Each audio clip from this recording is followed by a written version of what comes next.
मन के शुद्ध होने से सुख होता है। मन के अशुद्ध होने से, अप्रसन्न होने से दुख होता है। मन की शुद्धि का संबंध धर्म आचरण के साथ है। जो धार्मिक व्यक्ति होगा उसका मन शुद्ध होगा, प्रसन्न होगा, संतुष्ट होगा, तृप्त होगा। परिणाम स्वरूप उसको सुख होगा। परंतु धार्मिक व्यक्ति को और भी कुछ बातों का ध्यान रखना चाहिए।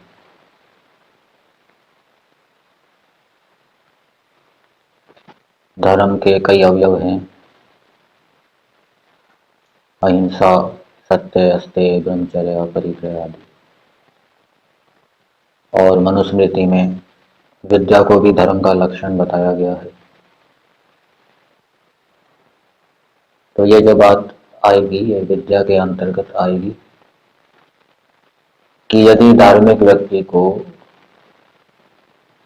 किसी रोग के कारण, किसी व्यक्ति के कारण, वस्तु के कारण दुख हो रहा है, तो उसको ऐसे व्यक्ति को उस दुख को नहीं बताना चाहिए जो उसके दुख को और अधिक बढ़ा दे। कई बार ऐसा होता है कि सामान्य सा रोग होता है, छोटा सा, और किसी व्यक्ति को बताया जाता है तो वो तो उसका हवा बना देता है। तो आपको बहुत बड़ा रोग हो गया, गंभीरता है, गंभीर स्थिति है। तो ऐसा करने से उसका दुख और बढ़ जाए। ऐसे व्यक्ति को भी नहीं बताना चाहिए जो उसके दुख को कुछ कम भी ना कर सके,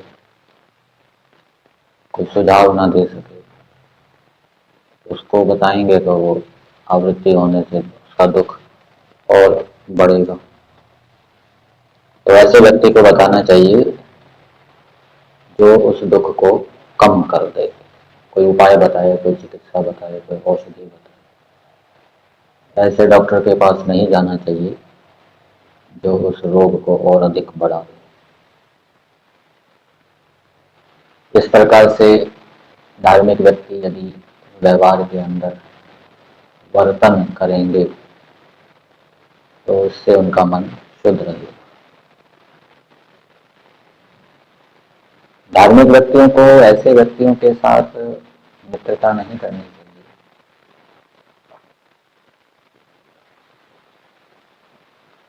जिनके कुसंस्कार, जिनके दोष उनके दोषों से मिलते।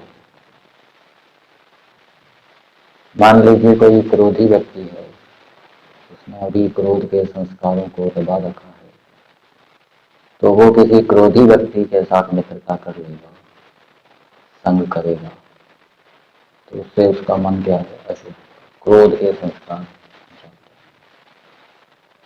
कोई कामी व्यक्ति है, काम के संस्कार उसने भी दबाए हुए, तो वो किसी कामी व्यक्ति के साथ मित्रता करेगा, तो मित्रता करने पर वैसी बातें होगी, तो फिर वो उसके काम के संस्कार को जगा।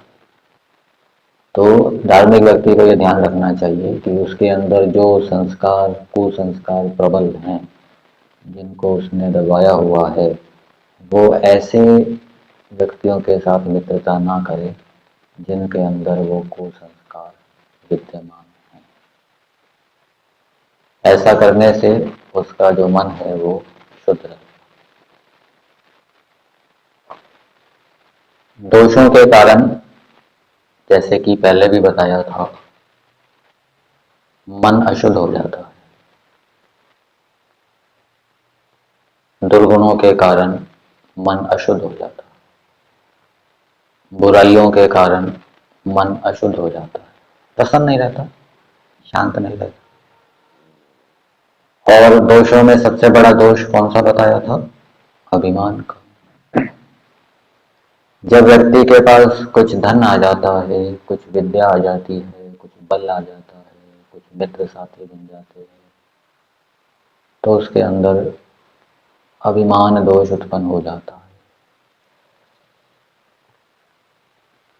इस अभिमान दोष से बचने के लिए धार्मिक व्यक्ति को भी इसमें सावधानी रखनी चाहिए। उसके अंदर भी अभिमान उभर सकता है। उसको ये मानना चाहिए कि ये जो विद्या है, बल है, धन है, ये मेरा नहीं, ईश्वर ने दिया है, ईश्वर का है। सब विद्याएं, सब पदार्थ, उनका स्वामी कौन है? ईश्वर। भूतस्य जाता पतिरेक आसीत, मेरे नहीं है, मेरे पास ये हमेशा नहीं रहेंगे, एक दिन इनके साथ वियोग हो जाएगा। और ऐसा यदि वो विचार करेगा तो ईश्वर का महत्व समझ में आएगा। ये विद्या ईश्वर ने दी है, ये धन ईश्वर ने दिया है, बल ईश्वर ने दिया है। तो ईश्वर का महत्व समझ में आने पर फिर वो ईश्वर की आज्ञा का पालन करेगा, और ईश्वर की आज्ञा का पालन करने से उसके अंदर नम्रता, सभ्यता, शिष्टता आदि गुण उत्पन्न होंगे। प्रेम, दया, सहानुभूति, स्वतंत्रता, निर्भीकता आदि ये गुण उत्पन्न होंगे। और इन गुणों के उत्पन्न होने से उसका जो मन है वो शुद्ध हो जाएगा। परिणाम स्वरूप उसको सुख की प्राप्ति हो। तो इस प्रकार मन को शुद्ध करने का प्रयास करना चाहिए।